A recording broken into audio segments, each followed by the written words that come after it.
Assalamualaikum warahmatullahi wabarakatuh. Alhamdulillah, alhamdulillahirabbil alamin. Assalatu wassalamu ala asyrafil anbiya'i wal mursalin sayyidina wa maulana Muhammadin. Asyhadu an la ilaha illallah wa asyhadu anna Muhammadar Rasulullah. Allahumma salli ala sayyidina Muhammadun musahabihil wal ikram ya wal jalil wal ikram.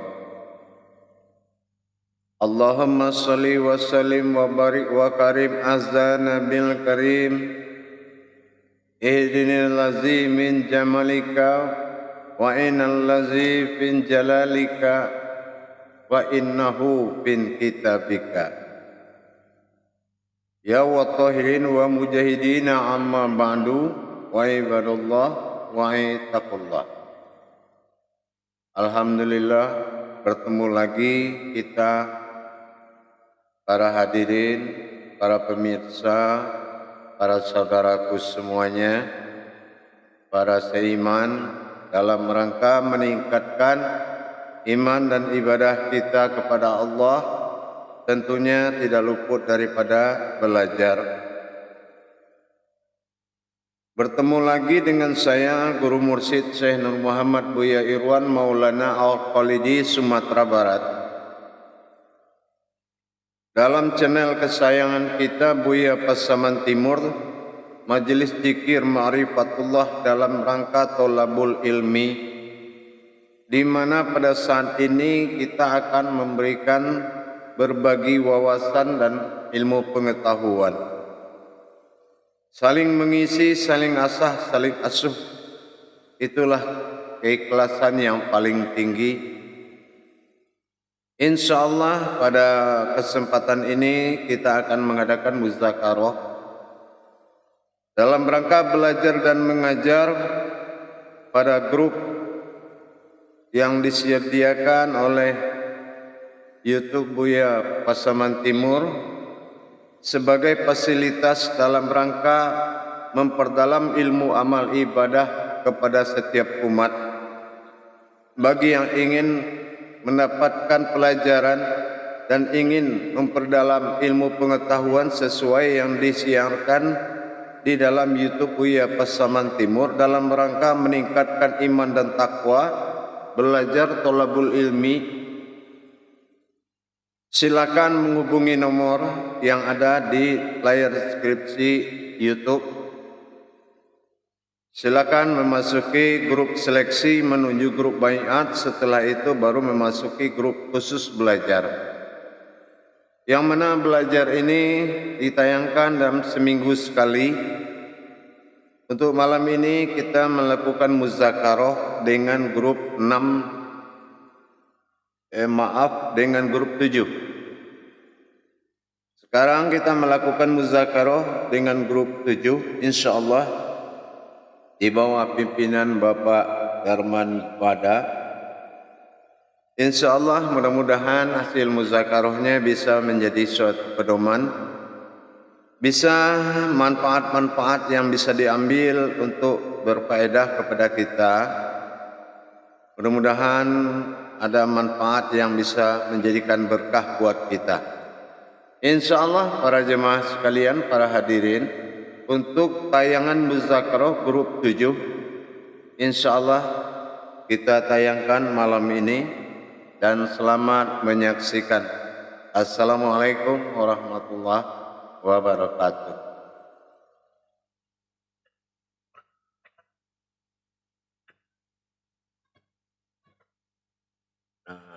Di situ kelihatan para jemaah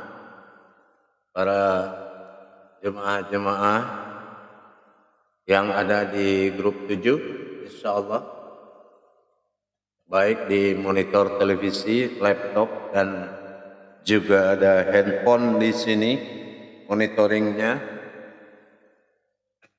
yang mana berfungsi untuk memonitor bagi layar handphone jamaah yang tidak mencukupi mendapatkan tayangan layar, insya Allah. Baik, saya masuk bermuzakarah.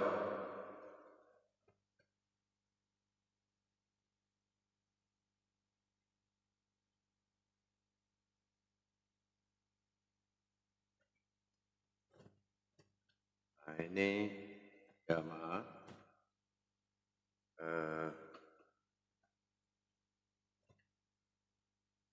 Saya akan hubungi moderatornya.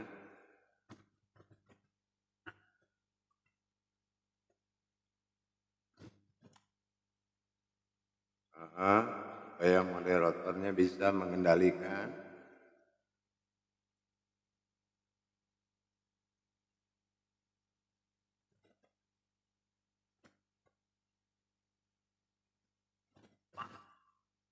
Ya, kita sudah kirim pesan pada moderatornya. Begitu, jemaah sekalian.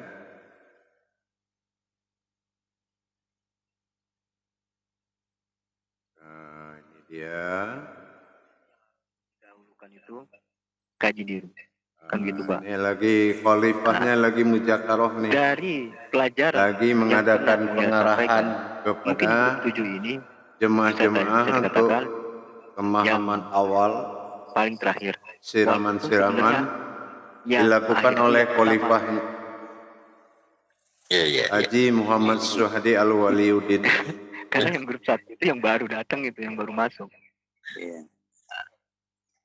Jadi perlulah kiranya kita memahami kembali apa yang pernah kita dapatkan dari referensi-referensi channel YouTube yang Buya pernah sampaikan. Nah, dari situlah kita bisa jadikan sebuah pertanyaan apabila di antara hal yang kita kaji itu tidak bisa kita pahami atau belum kita pahami. Insya Allah itu, Pak. Ya, Buya. Assalamualaikum warahmatullahi wabarakatuh, Buya. Waalaikumsalam warahmatullahi wabarakatuh. Waalaikumsalam warahmatullahi wabarakatuh.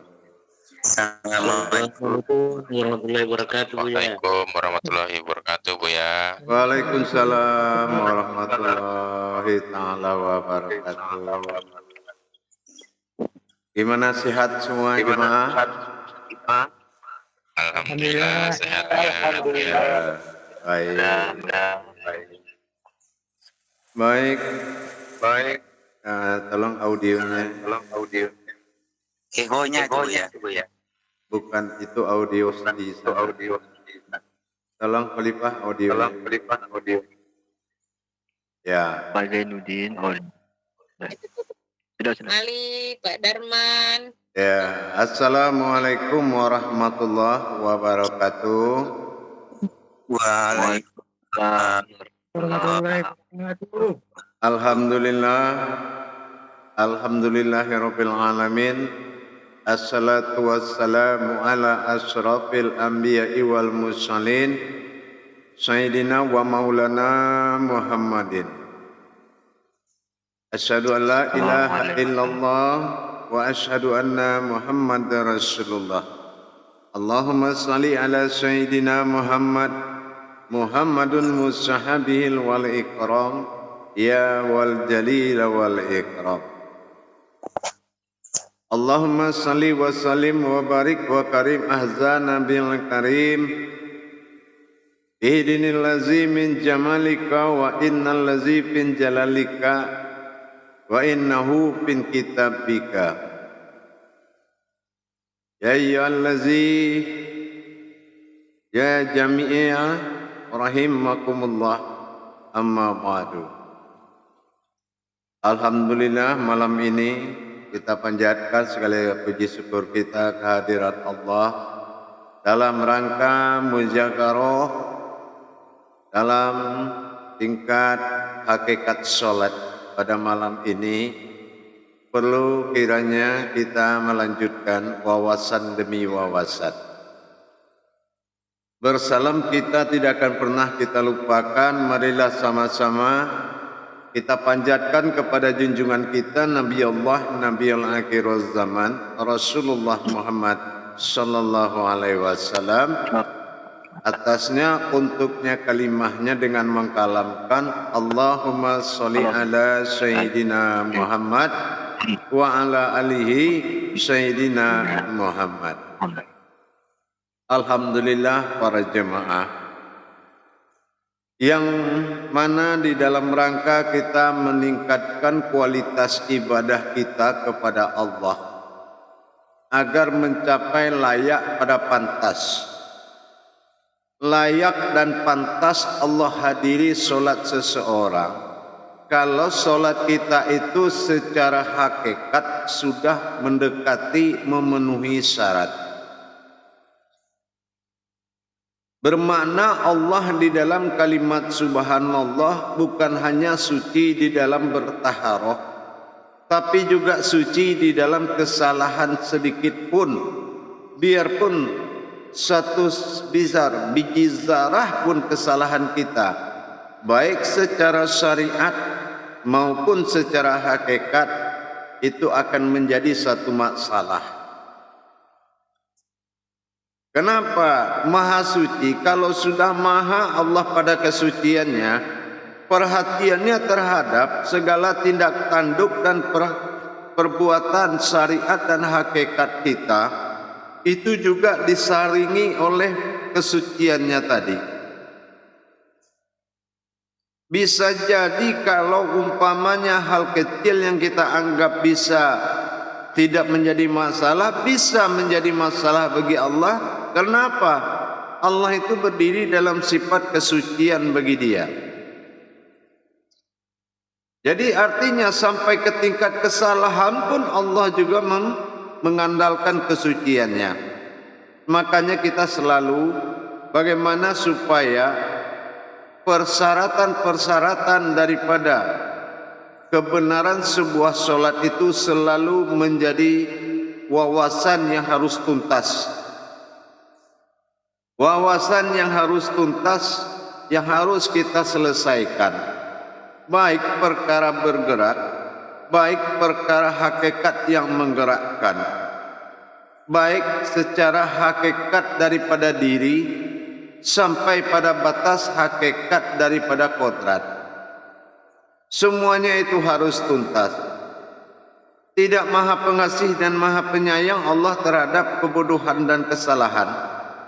Tapi apabila kita menyadari kalau kesalahan itu ada, memang Allah telah menyediakan Rasulullah sebagai mawujudnya supaya bisa menerima alam belajar.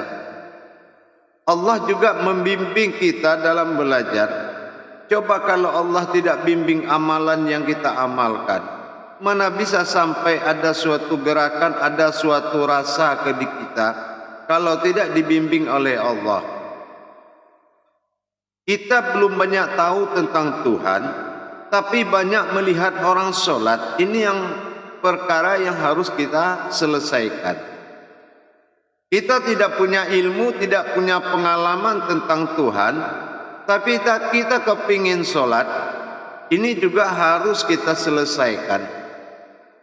Jangan hendaknya hak itu tidak berdiri pada ibadah kita, yaitu Islam yang hak. Mana Islam yang hak? Islam yang benar. Mana Islam yang benar? Islam yang tidak menyekutui daripada kodratnya sendiri. Mana kodrat yang tidak bersekutu? Inilah diri kita. Mana diri kita yang tidak bersekutu? Itulah sifat dia. Mana sifat dia yang tidak bersekutu? Inilah sifat di dalam maujud dia sendiri. Nah, inilah yang harus kita tuntaskan, bahwasanya tanpa belajar tidak akan ada pertolongan mulai dari wahyu, ilham, laduni, irhas.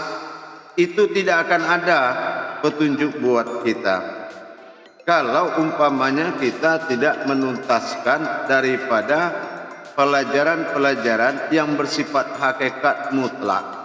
Mana hakikat mutlak itu?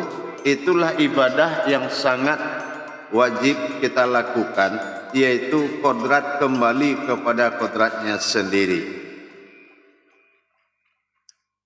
Para jemaah yang dirahmati Allah rahimakumullah, insyaallah mari kita sama-sama menimba ilmu kembali. Tentunya tidak lepas daripada sifat kodrat, tentunya tidak lepas dari sifat iradat, dan tentunya tidak lepas juga dari sifat ilmu. Tapi kalau ilmu yang kita utamakan tidak dapat iradatnya, tidak dapat kodratnya, ini yang membuatkan kita lelah di dalam belajar. Maka daripada itu para jemaah, mari kita meningkatkan derajat daripada ibadah itu. Tentunya kita harus mentadabbur solat itu sendiri. Dengan cara apa? Dengan cara mentadabbur diri. Sampai kita paham apa sebetulnya makna daripada kata solat. Sampai kita paham solat itu ikatan seperti apa kita dengan Allah. Sampai kita paham kenapa harus solat. Jangan kita tidak mengalami suatu rasa dan perasaan karena kita tidak tahu jabariyahnya. Tiba-tiba kita harus solat. Memang kalau dilihat dari sisi amaliyah, semuanya gampang dikerjakan. Sepertinya mudah dikerjakan kalau dilihat dari sisi amaliyahnya. Tapi ditinjau kembali setelah kita mengkaji, ternyata amaliyah itu adalah sesuatu yang digerakkan, bukan yang bergerak. Malah kita tersesat lebih jauh. Bahkan apa? Amaliyah itu adalah menjadi kodrat diri, sehingga kita bergerak di dalam solat semau kita. Arti semau kita apa? Kita yang merasa bergerak, kita yang merapat sujud, kita yang merasa duduk, sampai kita yang berdiri dan membaca ayat. Ini berarti sama sekali dia belum disentuh ilmu solat, belum mengerti dan paham dia apa Tuhan, apa umat dalam dirinya, dan bagaimana tajalli dan keadaan umat dan dirinya, bagaimana sebetulnya terjadi keumatan di dalam diri dan ketuhanan di dalam diri yang sama. Inilah yang selama ini kita ikutkan.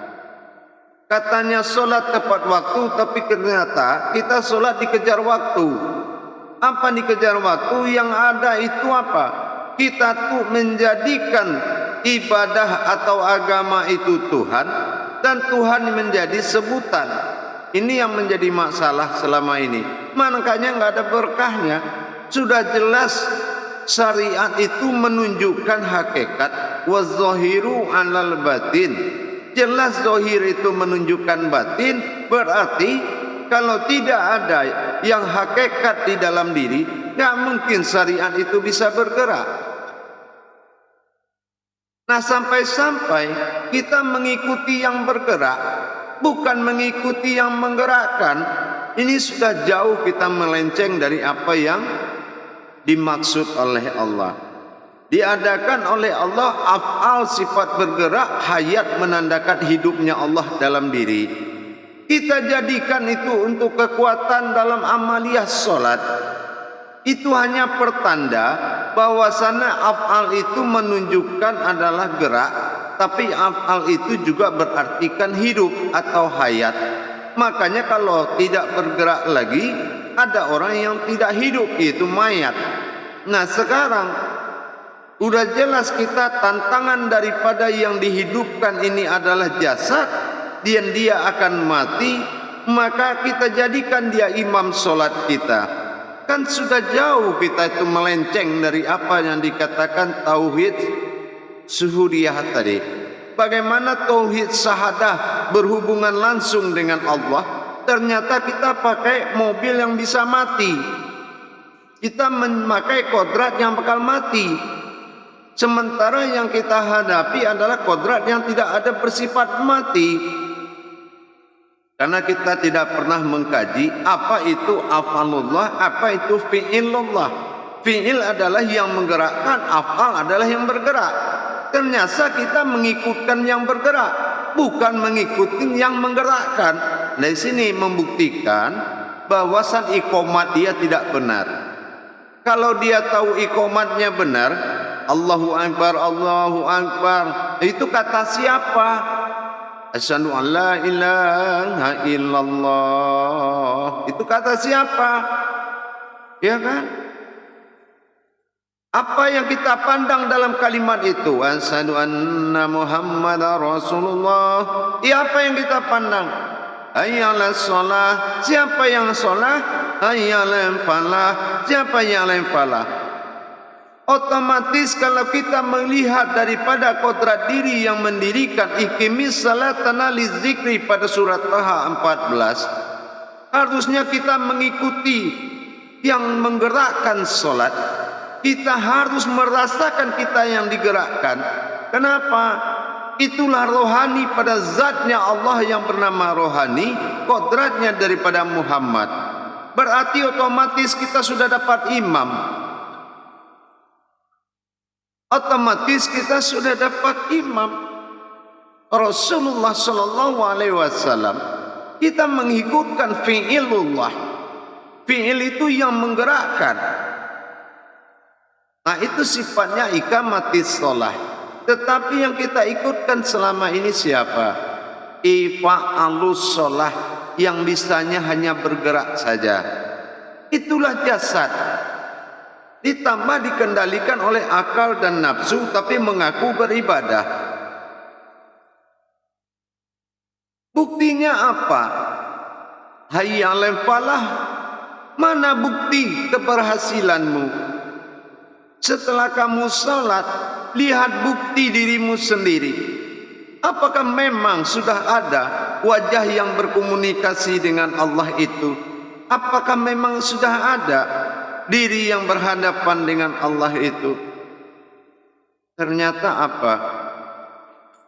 Kita sudah menjadikan seorang mayat untuk menjadi imam dari solat kita.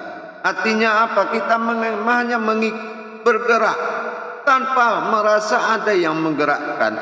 Tidak mungkin syariat itu ada kalau tidak ada hakikat. Syariat itu menjalankan peraturan. Peraturan siapa? Peraturan hakikat. Hakikat mana? Hakikatnya diri. Maka dikatakan solat itu adalah marhalah mukarobah, yaitu perbuatan hakikat, perbuatan diri. Nah, kalau kita pikir-pikir, siapa coba yang sudah mengikutkan seluruh rakaat muni usolli solatlah engkau seperti melihat aku solat. Nah, kalau memang dari iqomat ini kita sudah mendirikan imam kita di dalam diri, suatu saat Allah akan perlihatkan imammu yang sebenar. Tetapi karena kita tidak ada ilmu untuk mengikutinya dan merasa bergerak sendiri, ini apa? Salatnya sudah jadi amaliyah. Maka apa? Ya, merugi. Inilah wal asri innal insana lafi khusrin. Sangat banyak umat Muhammad itu yang merugi, kata Allah. Itu salah satu.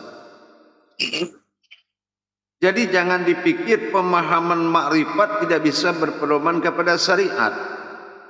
Makanya saya bilang tidak ada syariat, hakikat, tarekat, makrifat yang berbeda kodrat. Semua itu satu kodrat. Apa gunanya hakikat? Hakikat dari syariat. Apa gunanya tarekat? Tarekat dari hakikat. Apa gunanya marifat? Marifat dari tarekat. Sebetulnya itu satu kesatuan. Nah, mungkin pada itu jamaah, mungkin kita akan memperdalam wawasan kita pada saat ini tentang memperdalam daripada hakikat daripada sholat. Untuk itu saya tahbirkan muzakarah kita nanti dijawab dengan la ilaha illallah wallahu akbar. Sallu muzakaratuna fil jami'ati rahimakumullah. La ilaha illallah wallahu akbar. Silakan bertanya, moderator silakan mengendalikan. Ya, terima kasih Bu ya atas tausiahnya tadi. Insyaallah. Bapak-bapak jamaah silahkan yang mau bertanya kepada mursyid kita silahkan angkat tangannya lebih dahulu.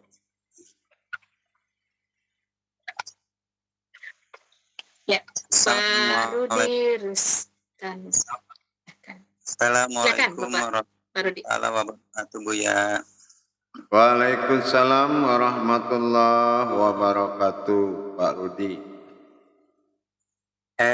Tadi Buya mengatakan sholat itu adalah perbuatan diri.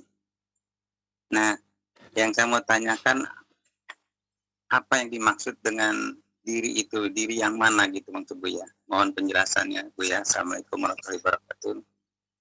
Ya, diri yang telah pernah kita kaji yaitu diri panafilah sifat Allah yang mewujud pada diri kita, nurani pasangan jasad, zat pasangan rohani, dan batin Allah pasangan nyawa.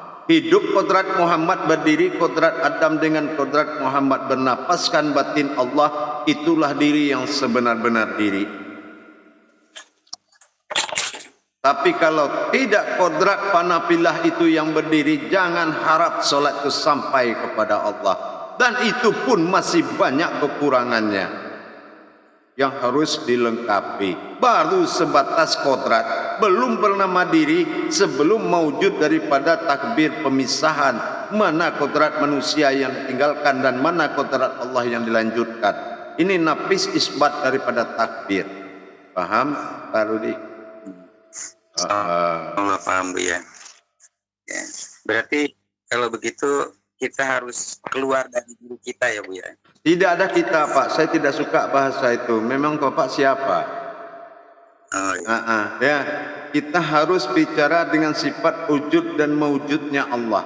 Makanya orang mengaji, kalau saya, itu orangnya jangan diikutin Pak.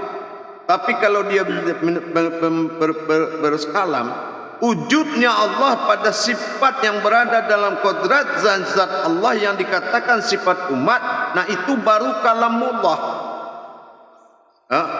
Jadi jangan nanti kita merasa oh diri kita, oh di dalam diri kita ada Allah. Tidak. Alif itu dikaji dengan allafa, allafa itu menghimpun menjadi satu. Sahadat, ahadat, sahadah, ahad. Berarti kita harus berbicara tentang kodrat Allah. Jangan kita berbicara tentang kodrat kita. Gitu Pak Rudi. Nanti terbawa-bawa kepada kalam kita sendiri. Nah, ya. Terima kasih Bu ya. Assalamualaikum. Waalaikumsalam warahmatullahi wabarakatuh, Pak Rudi. Ya, terima kasih atas pertanyaannya Pak Rudi. Ini masih ada yang mau bertanya nih. Kota kelas Pak Darman. Ya. Assalamualaikum Silakan, Pak Darman. wabarakatuh Bu ya. Waalaikumsalam warahmatullahi wabarakatuh. Yang saya mau tanyakan tadi, bagaimana diri kita bisa melihat yang mengimami kita. Maksudnya gimana itu Bu ya? Ya, seperti kita sekarang mengakui kita punya nyawa tidak? Iya kan? Nah, kita mengakui tidak kita punya nyawa? Mengakui. Tapi pernah nggak kita melihat nyawa? Tidak pernah. Tahap awal kita harus mengakui kodrat kaji tadi. Apa kodrat kaji tadi? Itulah yang dikatakan rohani kita yang berasal daripada zatnya Allah. Inilah wujud daripada diri Muhammad. Makanya dikatakan Rasulullah, ruh yang diutus oleh Allah, inilah yang menjadi rohani bagi diri atau disebut dengan insan. Nah, rohani inilah tingkatannya menjadi hayatullah, awal hayatnya zat Allah di dalam diri kita, itu disebut rohani. Jadi rohani ini kalau ingin tahu kenapa mampu kita mengambil rokok begini, berarti rohani itu yang menggerakkan. Kalau kita tidak ada iman di situ, bukan Islam namanya. Nah, begitu Pak. Sama dengan kita belajar kusuk. Belajar kusuk itu pertama syaratnya iman. Apa iman? Sudah ada yang diimani dikala kita berdiri. Nah, berarti dikaji. Nah, seperti rohani tadi. Hayya 'alas shalah, hayya 'alal falah. Kita harus mengakui adanya rohani pada diri. Sampai sekarang anak SD juga tahu dia rohani itu. Tapi mengakui rohani itu pertama dari aras. Aras itu adalah gerak. Dinamakan af'al. Nah, kalau kita sudah bergerak, berarti sudah hayat Allah pada diri kita. Dan gerak ini adalah geraknya Allah, membuktikan Allah hidup di dalam diri. Nah, itu yang dinamakan rohani. Rohani itu adalah zatnya Allah yang ditiupkan ruhnya menjadi rohani bagi diri kita. Paham? Jadi harus, inilah yang sami'na wa ta'na. Begitu guru mengatakan kamu punya rohani begini, alhamdulillah jadi guru. Itu orang yang berilmu. Gimana ya? Gimana ya? Itu orang yang berakal. Nah, inilah yang dikatakan sami'na wa ta'na tadi. Karena kalau digali itu pada sangat ditajali nanti itu pengkajiannya. Kalau masuk ke dalam masa istiqomah, bertemu langsung dengan rohani itu nanti. Ternyata apa? Kajilah diri dengan diri, kalau bertemu bukanlah diri. Carilah aku dengan aku, kalau ketemu bukanlah aku. Jadi siapa? Habis kaji diri. Jangan berharap punya diri, nanti kaget di belakang hari. Tapi jadikanlah diri itu tauhid untuk mencari Allah. Karena kita ini sebuah maujud, bukan sebuah wujud yang dibentuk dari tanah. Kita ini sebuah maujudullah. Wujud Allah dalam batin, inilah dia. Maujud Muhammad pada rohani, nyatalah Adam pada jasad. Kalau restu bahasa munajat, kalau bahasa Rasulullah, la qadratana alal fi jazakun alal adam, la qadrati fi ruhani alal Muhammadun, wa la qadratu fi ruhi ilallah. Wahai anak Adam, tidak ada istilah jasad bagimu melainkan haknya Adam, dan tidak ada istilah rohani bagimu melainkan rohaninya Muhammad, dan tidak ada istilah nyawa bagimu melainkan batinnya Allah. Itu sudah Islam dia. Nah, begitulah yang dikatakan hakikat diri. Coba kalau tanya ustadz yang pergi 7 hari atau 3 hari orang meninggal, kamu bacain nyawanya apa orangnya? Kita tanya dia, ustadz kamu bacain Robitah itu nyawa dia apa orangnya? Ternyata kalau ustadz itu datang, apa dia bilang? Siapa nama almarhum? Betul enggak? Ya. Nah, kenapa siapa nama nyawanya? Apa almarhum itu kemana, nyawanya kemana? Nah, kenapa? Hayat atau nyawa bagi manusia itu adalah diri. Kalau nyawa bagi hewan itu beda dengan nyawa bagi manusia. Kalau nyawa dikatakan nyawa, malakut alamnya. Tapi kalau diri adalah Allah alamnya, zat dan nur makomnya. Batin tuh wujudnya, itu nyawa manusia. Makanya dikatakan manusia itu rohani. Paham kira-kira Pak Darman? Ya. Ya. Lanjut. Ya, alhamdulillah. Terima kasih atas pertanyaannya Pak Darman. Sangat menarik jawaban dari Buya. Saya lanjut aja nih ke Pak Ali Umar. Silakan Bapak. Assalamualaikum warahmatullahi wabarakatuh, Buya. Waalaikumsalam warahmatullahi wabarakatuh. Maaf ya, mau tanya. Silakan. Adam ke Muhammad, Muhammad ke Allah. Jadi kita patokannya kemana Buya? Bagaimana, Pak? Itu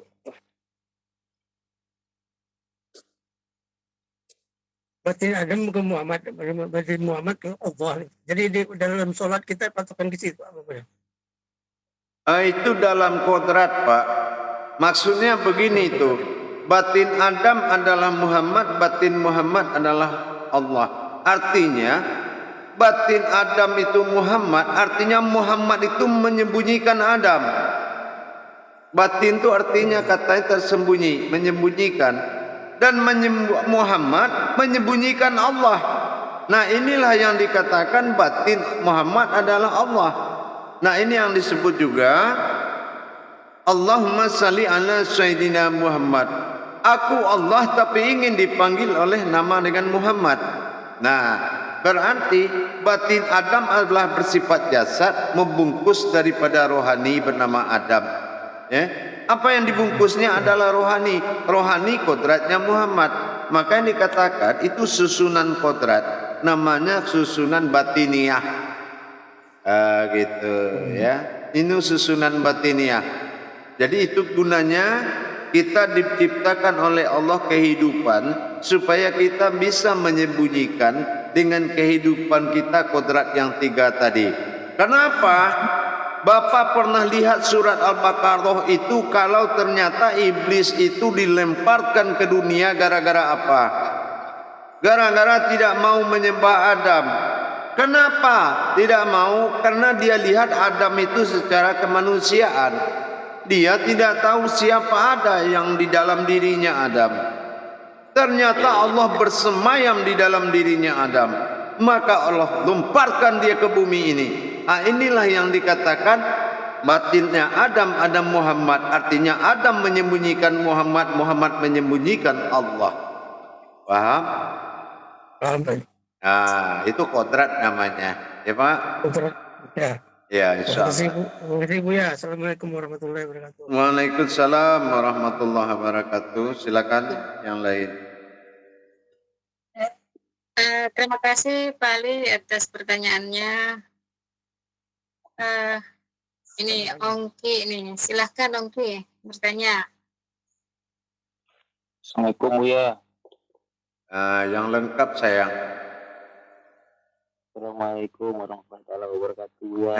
Gitu kayak di warung kopi aja. Waalaikumsalam warahmatullahi wabarakatuh. Ya, silakan. Ini ada yang mau ditanya dikit Buya. Tadi kan Buya bilang kalau fiil itu yang bergerak, asal itu yang menggerakkan. Tapi kan ada yang bergerak, ada yang menggerakkan. Lalu bagaimana kalau dengan lafaz taroku zaratun illa bismillah? Segala sesuatu yang bergerak itu atas izin Allah. Apakah fiil itu bergerak Allah jadi Buya? Iya. Atau bagaimana? Iya. La ta'azzaraku bismillah itu ya itu dia tadi bahwasanya barang sesuatu yang hanya menggerakkan itu Allah, izin Allah semua. Nah, itu makanya sudah ada undang-undangnya seperti itu. Kenapa kita bergerak merasakan sendiri? Ya kenapa kita merasa bergerak sendiri? Kalau sudah tahu bahwasanya ada kalamullah seperti itu. Gitu. Ini kalau tidak izin Allah, nggak mungkin saya ini bisa bergerak ini. Harusnya dari dulu-dulu kan semua orang kepikiran. Nah, disitulah tatoroku. Kita ingat, ya, tidak ada yang bergerak. Ya kan? Nah, bismillah tanpa izinku kata Allah. Nah, tiba-tiba kita merasa aja bergerak sendiri kan gitu. Nah, inilah yang dimaksud if'il dan af'al tadi. Fi'il dan af'al. Nah, merasa digerakkan. Ya kan? Itulah yang paling penting. Karena af'al hanya bisa ada gerak, tapi tidak bisa bergerak sendiri tanpa fi'il yang menggerakkan. Itulah rohani. Paham? tambah Buya. Insya Allah. Silakan. Terima kasih Buya. Insya Allah. Itu warahmatullahi wabarakatuh. Waalaikumsalam warahmatullahi wabarakatuh. Silakan. Ya, terima kasih Ongki atas pertanyaannya. Pak Darman mau bertanya lagi Bapak? Silahkan. Saya Mulyadi, Ibu. Oh, Mulyadi. Iya. Oh iya. Mulyadi ya. Assalamualaikum warahmatullahi wabarakatuh, Buya. Waalaikumsalam warahmatullahi taala wabarakatuh. Ini saya mau bertanya, Buya. Meleburkan diri pada azan, mendirikan diri pada iqomat, mensucikan diri pada wudhu, menampilkan diri di atas sajadah, menyatakan diri, melihat diri pada usolli, mendirikan diri pada takbir. Nah, sebetulnya hakikat sholat ini apa ini, Bu ya? Saya kurang paham. Itu yang pertama, Bu ya. Nah, dan yang kedua, dulu waktu saya di Medan atau di kampung, sering mendengar cerita bahwasanya tangan-tangan Mulyadi, kaki-kaki Mulyadi, kepala-kepala Mulyadi. Jadi Mulyadi yang sebenarnya ini mana kok banyak sekali, Bu ya? Nah, itu yang pertanyaan kedua, Bu ya. Nah, itu aja, Bu ya. Oh. Baik. Tangan-tangan Mulyadi, kaki-kaki Mulyadi, tapi Mulyadi bukan tangan, tapi Mulyadi bukan kaki. Itu namanya kodrat. Sebutlah Muhammad, itu Allah juga. Sebut Adam, itu Allah juga. Sebutlah dirimu, itu juga Allah. Kalau sudah sadar begitu, kenapa menolak keberadaan Allah dalam diri? Ya, nah, makanya apa hubungannya ikatan batin yang telah dijanjikan oleh Allah adalah hubungan batin yang selalu menjadi maqamullah, adalah solat. Solat adalah manusia yang menyembunyikan Allah dalam dirinya dan berdampingan kemanapun berjalan. Bukan 5 waktu itu ibadah, tapi solat kodrat Allah dengan manusia 24 jam. Jangan kalah 24 jam hanya gara-gara 5 waktu. Paham? Insyaallah, Bu ya. Berarti tahu ikatannya kan? 24 jam. Ilah pada batin, wallah pada maujud, kafir kalau tidak diakui. Nanti kalau nggak, nanti kafirnya namanya kafir sindik. Bukan sekarang. Ya. Nah, cuma kalau umpamanya dia kembali dengan dirinya sendiri, harusnya keberangkatannya indah sekali. Tapi karena kita merebut haknya, jadi kembalinya itu jelek sekali. Ada yang ditabrak mobil, ada yang bunuh diri, ada yang ditiban kayu, segala macam. Nah, ini yang kita tidak mau terjadi ke kita. Jadi ikatan kemanusiaan dan ketuhanan tadi itu adalah solat. Itu 24 jam. Tapi kalau ikatan ketuhanan dan keumatan itu adalah solat dalam 5 waktu dengan kodrat mi'raj. Tapi kalau solat 24 jam itu dalam arti solu ala min tawab. Kemanapun kita bergerak, di situ ada Allah. Wa huwa ma'akum wa aina ma kuntum. Kalau sudah huwa, kalau sudah dia padamu, wa huwa ma'akum, aina maka saya ma kuntum adalah kamu.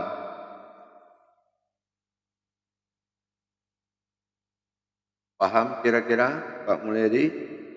Insyaallah paham, Bu ya. Nah, jadi jangan melihat solat ini hanya 5 waktu. Itu adalah dalam bentuk perjanjian ibadah menjaga keumatan dan ketuhanan. Itulah fungsi al-ikhlas. Wahai sifatku diriku sendiri, ikhlaskah engkau menjadikan aku Tuhan? Ikhlaskah engkau menyembahku? Ikhlaskah engkau kupanggil Muhammad?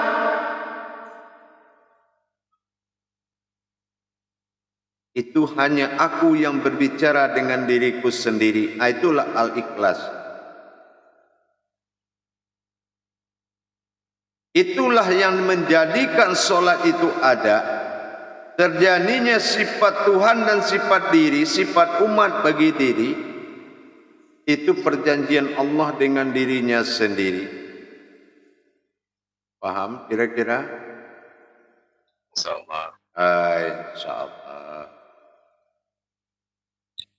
Assalamualaikum warahmatullahi wabarakatuh. Waalaikumsalam. Enggak diteruskan pertanyaannya. Terima kasih.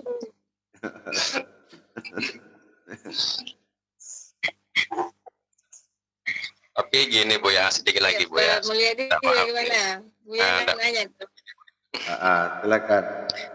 Ada juga yang pernah saya dengar berkata bahwasanya yang menyembah Allah tuh ya Allah sendiri, atau berarti kalau saya berpikir kalau yang menyembah Allah sendiri berarti Allah punya tanggung jawab, punya beban, kan nggak mungkin gue.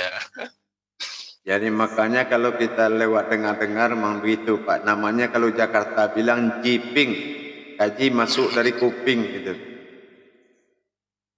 Kalau jiping memang begitu. Nanti jawabannya akan tahu sendiri setelah kajian tauhid ini diikuti terus.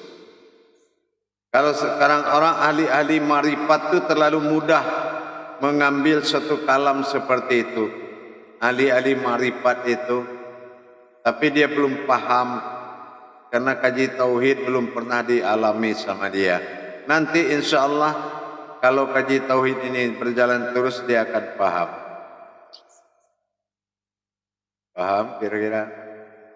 Insyaallah Buya, paham. Ya, insya Allah. Ada lagi pertanyaan? Terima kasih Pak Mulyadi atas pertanyaannya dan subhanallah atas jawaban dari Buya. Ya, insya Allah. Tadi kaki nur, tangan nur, kepala nur, tapi nur bukan kaki, bukan tangan, bukan kepala. Masya Allah. Itulah. Ya Buya ya. Iya. Jadi begitu, itu yang dinamakan kodrat. Kenapa dikaji kaki juga kodrat Buya? Kenapa kaji tangan juga kodrat? Ya saya belum jawab, nanti kita tanya lagi soal mata, saya bilang lagi kodrat. Ditanya lagi telinga, saya bilang juga kodrat. Dan ditanya lagi hidung, saya bilang juga kodrat. Kodrat siapa Buya? Ya kodrat dia. Karena yang apa? Yang kamu pegang itu apa? Dia bukan kaki, dia bukan mata, dia bukan telinga. Nah ini yang dikatakan kodrat. Gitu. Dikatakan Muhammad, kaji Muhammad, Muhammad menjadi Ahmad, Ahmad jadi Ahad, dia juga. Jadi nanti akan berakhir kepada tauhudun. Tauhudun itu dalam satu kajian, wujud pada satu. Tapi selagi kita mengkaji tauhid, nanti akan bertingkat dulu, akan berjalan rumus-rumusnya dan selalu sampai kepada 7 tingkat ma'rifat. 7 pengenalan diri baru mencapai pada wujud dan menghilangkan diri. Menghilangkan aku ini setelah kita mengenal 7 daripada lapisan diri. Barulah kita tahu kalau kita tak punya diri. Kalau sekarang kita nggak bisa putuskan begitu.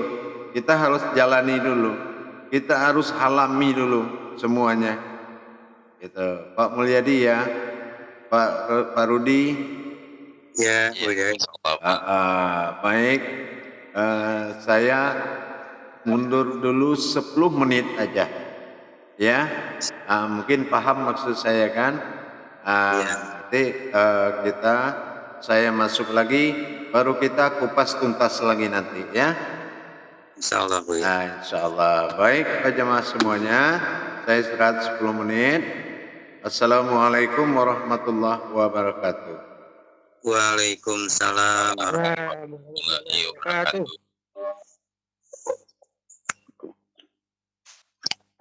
Terima kasih Buya. Ya.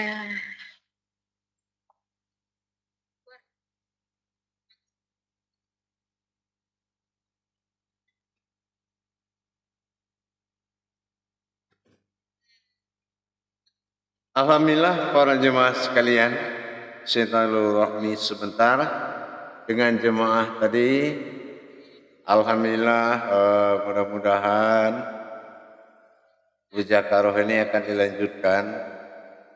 Tapi untuk tayangan kita sengaja menayangkan lebih kurang 1 jam.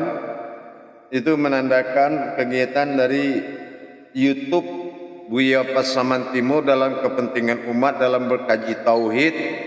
Bertauhid kepada Allah dikenalkan oleh Buya Pasaman Timur dalam YouTube-nya dalam rangka meningkatkan amal dan ibadah, dalam rangka meningkatkan iman dan takwa kepada Allah, tentunya mengangkat derajat dan kualitas ibadah. Itulah tujuan akhir. Setelah layak dan pantas kita untuk berhadapan dengan Allah dalam solat, artinya kita sudah bisa mengetahui mana yang umat, mana yang Tuhan dan batasannya. Tentunya kita harus mengkaji lebih paham ke dalam lagi dalam ilmu tauhid, tasawuf dan ma'rifatullah, insyaallah. Akhirul kalam, wabillahi taufiq wal hidayah. Wassalamualaikum warahmatullahi wabarakatuh.